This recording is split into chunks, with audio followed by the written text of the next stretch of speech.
Welcome back to another episode of How Did Nijisanji Screw Up This Time?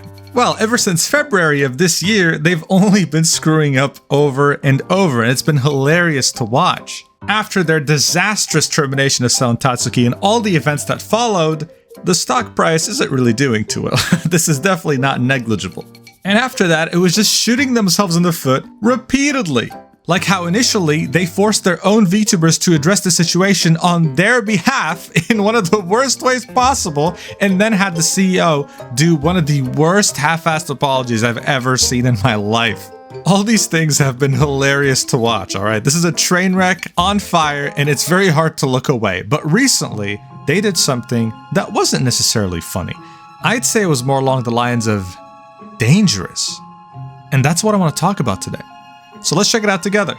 But of course, before we talk about what's dangerous due to Nijisanji's desperation, let me catch you up on some things they screwed up on, because we haven't talked about Nijisanji on this channel since the Luka Kaneshiro video.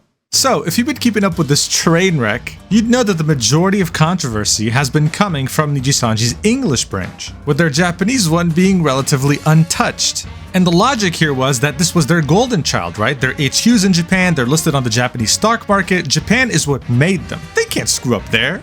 Well, they did. They did. Royally. As you can see from this list, their biggest English male VTuber is Vox Akuma, right? But their biggest Japanese one, or just global, their biggest male VTuber globally in Nijisanji is KUZUHA. And their third biggest male VTuber is right after Vox Akuma, and it's Kanai. And they were both at the center of a controversy so stupid, so comical, that had the Japanese government intervene. So both KUZUHA and Kanai streamed together on May 7th, advertising an energy drink called ASAP Club. And they were kind of giving you recommendations as to how you can mix it with other drinks. One of their recommendations was to mix it with soju. And if you don't know what that is, it's alcohol, right? Japanese alcohol. So yes, on a live stream with their two biggest Japanese VTubers, they recommended to mix this with alcohol. An energy drink is an upper, and alcohol is a downer. When you mix an upper and a downer, you don't really have the best results for your heart and for your brain.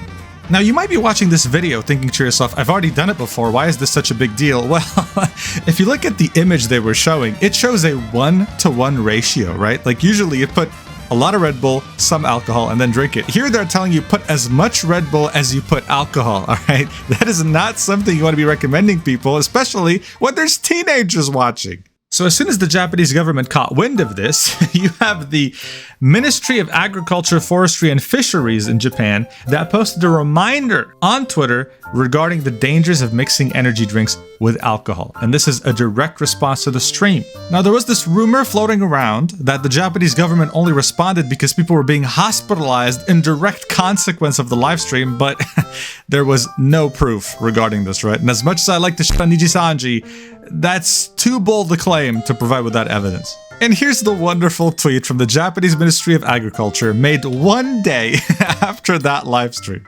Heads up, caffeine is found in coffee, tea, and energy drinks, and consuming too much of it can cause dizziness, tremors, and other symptoms. Avoid drinking caffeinated beverages along with alcohol. This can lead to too much caffeine as well as alcohol. Even the Japanese side is also now going through the great Nijisanji PR masterclass. I mean, even ASAP Club themselves came out with a statement apologizing about this. But Nijisanji, of course, never even mentioned this, not even once. They just put their fingers in their ears and were like, la la la la la.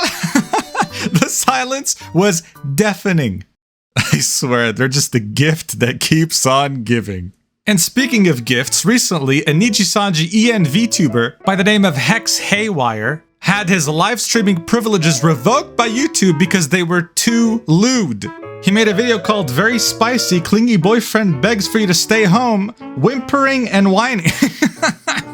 And then when he got suspended, the next day he tweets this out. Good morning, kittens. Daddy's ready to kill himself. Now, yes, this is funny. It's not really the main topic I want to talk about in this video, but this could be considered dangerous because what are you doing normalizing saying things like this to your audience, man? Who are these people that Nijisanji are hiring, bro? Where do they find them? Like, it's insane to me. So now you're somewhat caught up to what has happened in Nijisanji since my Luka Kaneshiro video.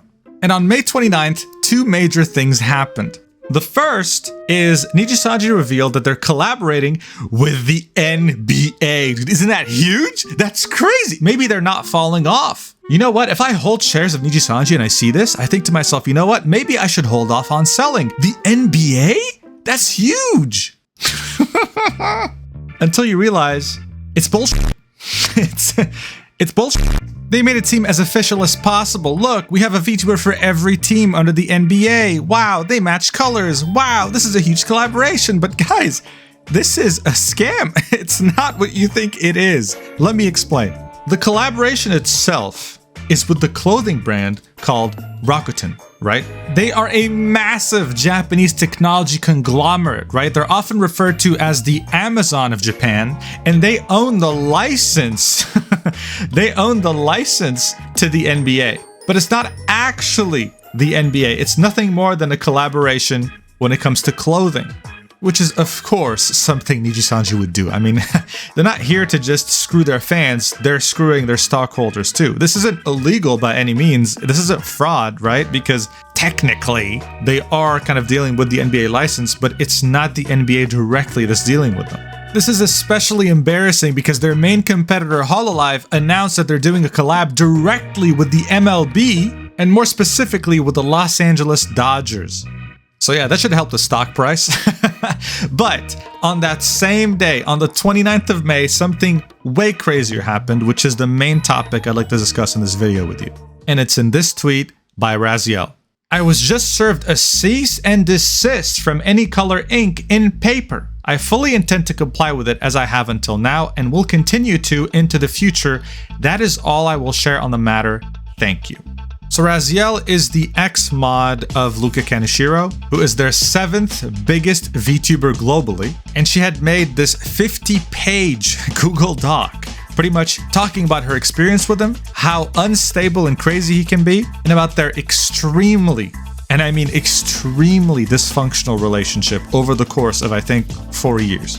When she first published her document, it made the rounds everywhere. Everyone talked about it. It was all over the VTubing sphere because it was so insane. It talked about his toxic behaviors behind the scenes. It showed us how disorganized Nijisanji is internally. And it even exposed to us how merch of his, where he's meant to sign it, wasn't even signed by him, but it was signed by her. So it not only made him look really bad, it made Nijisanji look really bad too.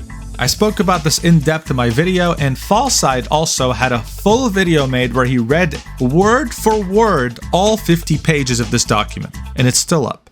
Now, look, one thing I will never understand is why the hell would you send a cease and desist 2 months, 2 fucking months after it was up? After the creation of the document. Why would you wait that long? I don't understand. It just doesn't make any sense to me. So initially, when many people saw this tweet, they thought to themselves, oh, you know, this is Nijisanji admitting everything is correct in this document. They're scared, blah, blah, blah. Look, regardless if it's true or not, the damage has been done. Why would you come 2 months later to make her delete it when it's already everywhere else? Now, yes, it's hilarious just how dumb they are and how they treat these things, but this also is dangerous. This is my main concern. The fact that Nijisanji is setting a precedent here, okay? It's pretty much telling other agencies and corporations that if someone like RAZIEL were to make a document 50 pages long outlining how someone in an agency was being terrible, how they're a bad person, etc., then it's totally fine to send them a cease and desist and permanently silence them under the threat of being sued. That's what Nijisanji's doing. I can recount, unfortunately, so many twitlongers and documents written about someone in the content creator sphere where that someone did something very bad and they were under a big agency or corporation. What if now an agency or corporation will see this and think, oh, we can just silence them. We can just nip this in the bud as soon as it comes out and claim that it is harming our company with misinformation. This is probably the first time this has ever happened, right? Because probably other companies, their PR departments think, oh, this is a very bad idea. It just shows everyone that we're scared. Nijisanji doesn't give a flying fuck. Ironically enough, the document itself exposed how they go through no PR training internally. So there's your proof. Now, Legal Mindset, who is a lawyer and does a lot of content on VTubers, argues that this cease and desist cannot even stand in court. Like, there's nothing to realistically sue. If you go to court with $1 billion company, though, I don't think they're worth $1 billion anymore, but you get the point. What they'll do is drag the court case until you can't afford it anymore. This is why this is a lose-lose situation even if you're in the right. And in RAZIEL's case, as far as I know, she's living her life. She has an IRL job, she's chilling, she's just not interested in making this a bigger deal. She said what she had to say, okay?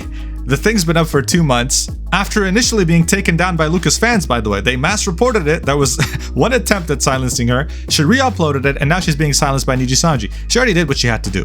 But for Nijisanji to actually hire an American law firm to send her a cease and desist 2 months after her posting it, it's just so weird, man. And it's so unpredictable. And that's the thing with Nijisanji. They're very unpredictable with how they act, which is funny until it's not. Until it gets dangerous. Because now I'm fully expecting me waking up tomorrow and seeing that they have striked my Luca Kaneshiro video based on me talking about dangerous internal information.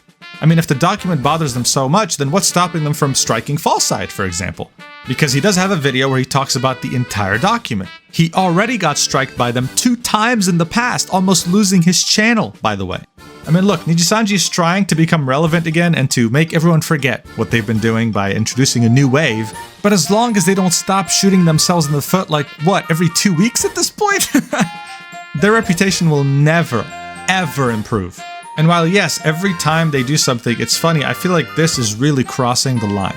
So my final point for this video is this. In the future, if someone like RAZIEL comes out and wants to express something to the public, only to get silenced by a corporation or agency claiming that they're ruining their reputation, we have to hold them accountable. We can't let this become the new norm. We can't let other companies look at this and think, oh, so I could do this too, nice. Like, no, we have to do something about this. God, this company is such a mess, and I'm sure they'll screw up again, and I'll be there. Don't worry. But for now, thank you for watching. Stay safe out there, and I'll see you in the next video. Mwah.